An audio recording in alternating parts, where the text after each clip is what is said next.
Hello, welcome back to the channel. Today we're diving right into how to create and manage user groups on teamwork.com, your go-to guide for 2025. First up, we'll need to log into our teamwork.com account. This is the starting point to access and manage every feature on the platform, including user groups. Now that we're logged in, navigate to the People tab on the top menu, then select User Groups. This is where we can create, edit, and manage our user groups, helping us to organize our team members efficiently. Let's create a new user group.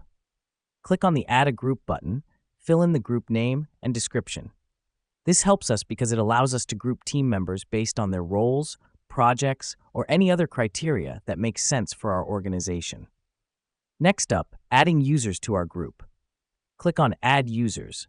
Then select the users you want to add to this group. The reason we do this is to assign the relevant team members to the appropriate user groups, streamlining communication and collaboration within our team. Now let's manage our group. Click on the group name, then select Manage Group. Here, we can add or remove users, change the group name, or delete the group entirely. This is important because as our team evolves, we need to ensure our user groups reflect those changes. Finally, let's not forget to click Save.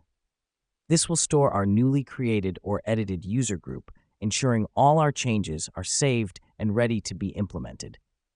And that's it. You now know how to create and manage user groups on teamwork.com. It's a simple, straightforward process that can have a big impact on your team's productivity and communication. Thanks for tuning in to the channel.